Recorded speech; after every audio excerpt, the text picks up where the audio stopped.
राम की करत है सब कोय, स्वरूप वस्त्र वर्णन होने लगा सोए। ये हमारी परंपरा है। अष्टप्रहर की लीला में सुंदर साथ ने जिस प्रकार वाणी मंथन की, जिस प्रकार निरंतर चर्चाएं सुनी, जिस प्रकार श्री जी की सेवा की, वास्तव में वो हमारी परंपरा है। हमारी परंपरा में प्रेम है, हमारी परंपरा में सेवा है, हमारी परंपरा में चितवनी है, वाणी मंथन है। ये वास्तव में हमारी परंपरा है। इसके अतिरिक्त बाकी तो बाद में लोगों ने बनाए हैं। दूसरे संप्रदायों की नकल कर करके षोडशोपचार पूजा हमारे समाज में भी प्रारंभ की गई है, जबकि देवचंद्र जी भोग सामने रख करके चितवनी करते हैं। अब उसी घटना को आगे बढ़ाते हुए आगे का वर्णन करते हैं कि ब्रजमंडल में गए हैं, ऐसा देवचंद्र जी को आभास होता है। आगे कहते हैं, जहां जसोदा जी बैठी थी, ऊपर माची के, देखे दूध उठावते, टहेल करावते। यशोदा माता आंगन में बैठी हुई हैं और दूध उबाल रही हैं, दूध गर्म करा रही हैं।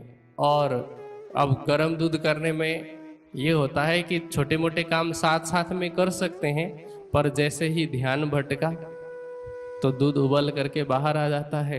जो माताएं रसोई में काम करने वाली हैं वो इस बात को बहुत अच्छे से समझ सकती हैं कि कई बार आप 15 मिनट से चूल्हे के सामने देख रही हैं कि दूध गर्म हो रहा है, उबल रहा है, उबल रहा है, तब तक कुछ नहीं होता, और 15 सेकंड के लिए ध्यान भंग हो गया तो क्या होता है, इतने में ही दूध उबल करके बाहर आ जाता है।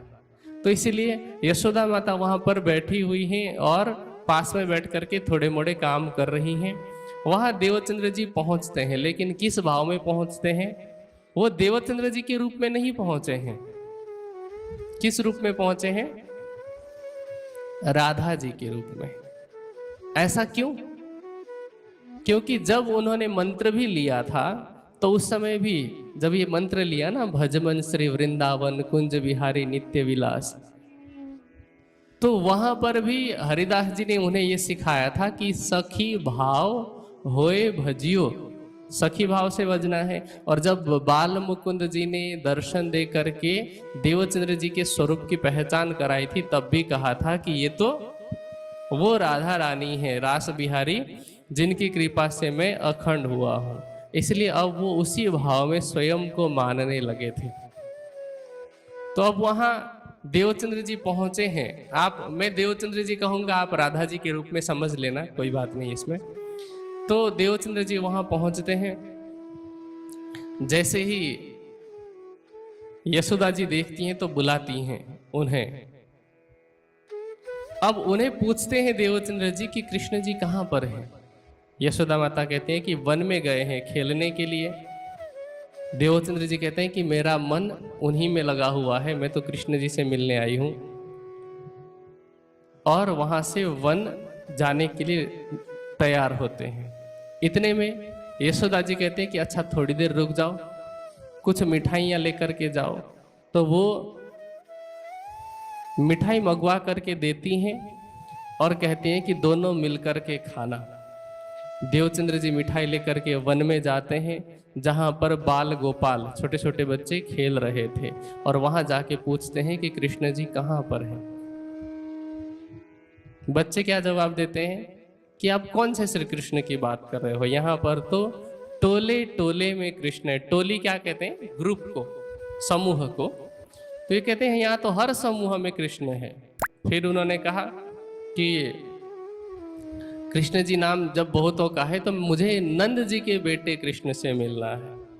तो कहते हैं कि नंद भी बहुत सारे हैं, क्योंकि नंद उस समय पद हुआ करता था, जिसके पास कुछ विशेष संख्या में गाय होती थी। वैसे तो पौराणिक परंपरा में तो ये कहा जाता है कि जिनके पास 9 लाख गाय हो उनको नंद कहा जाता है। ऐसा मैंने कई जगह पर सुना है, पर मुझे लगता है कि ये संभव नहीं है। एक व्यक्ति के पास में 9 लाख गाय हो, ये संभव नहीं हो सकता है। और वो भी एक के पास 9 लाख गाय हो ऐसा नंद, और ऐसे नंद भी अनेक हो, फिर तो ये अतिशयोक्ति मालूम होता है। खैर जो भी रहा हो, तो उन्होंने कहा कि यहाँ तो नंद के बेटे कृष्ण भी कई सारे हैं, आपको कौन से वाले कृष्ण से मिलना है? तो देवचंद्र जी कहते हैं कि यशोदा जी के बेटे से मिलना है। और इतने में कृष्ण जी देवचंद्र जी को कहते हैं कि आइए, बुलाते हैं आवाज दे करके, अपने पास बैठाते हैं और बहुत प्रेम से बात करने लगते हैं। अब वहां एक तो यशोदा माता ने जो मिठाई दी है वो भी है, और घुघरी की मिठाई बनाई होती है वहां पर लोगों ने, वहां जो ग्वाल बाल होते हैं। घुघरी क्या होता है? गेहूं जो होता है ना, गेहूं को साबुत ही उबाल लिया जाता है। जैसे दलिया बनता है तो दलिया क्या करते हैं, दलिए को तो आजकल थोड़ा पीसा जाता है दरदरा सा, और उसके बाद उसको पकाया जाता है। पर घुघरी में पूरा साबुत ही गेहूं होता है, जिसको भिगो करके उबाल करके दूध और फिर शक्कर इत्यादि डाल करके बनाया जाता है। तो एक तरह से दलिया ही समझ लीजिए। तो ऐसी मिठाई उन्होंने बनाई होती है, और जब वो उबाल रहे होते हैं गेहूं, तो ग्वाल बाल जो है रुमाल में गेहूं डाल करके निचोड़ करके पानी निकाल रहे होते हैं। जैसे हम लोग पनीर बनाते हैं तो उसका पानी निकालते हैं ना कपड़े में, उसी प्रकार देवचंद्र जी जो मिठाई घर से लेकर के आए होते हैं उसको वो आगे रख देते हैं। तो कृष्ण जी कहते हैं कि ये ग्वाल बाल को दे दो बांटने के लिए।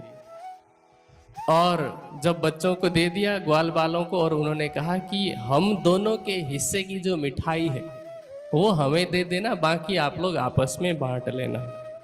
अब जब देवचंद्र जी का हिस्सा उन्हें मिला और उसे खाने के लिए जैसे ही मुंह की तरफ वो हाथ लेके जाते हैं, तो इधर जहां वो ध्यान में बैठे हुए हैं यहाँ का हाथ भी हिल जाता है। तो जैसे ही यहाँ हाथ हिला तो तुरंत ध्यान भंग हो जाता है, ध्यान से वो चौंक जाते हैं। कभी कभी होता है ना, जैसे जब हम तंद्रा अवस्था में होते हैं, अवचेतन मन कार्य कर रहा होता है, हम पूरी तरह से सोए नहीं होते हैं। देखिए, ध्यान की अवस्था और स्वप्न अवस्था में काफी हद तक समानताएं हैं।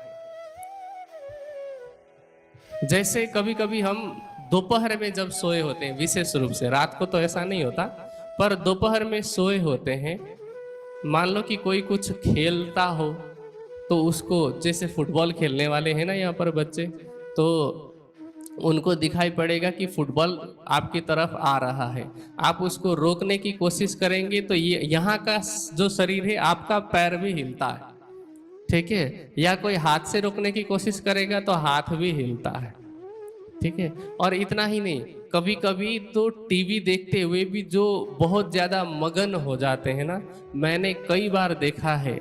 आजकल तो खैर इतना ज्यादा क्रेज नहीं है स्पोर्ट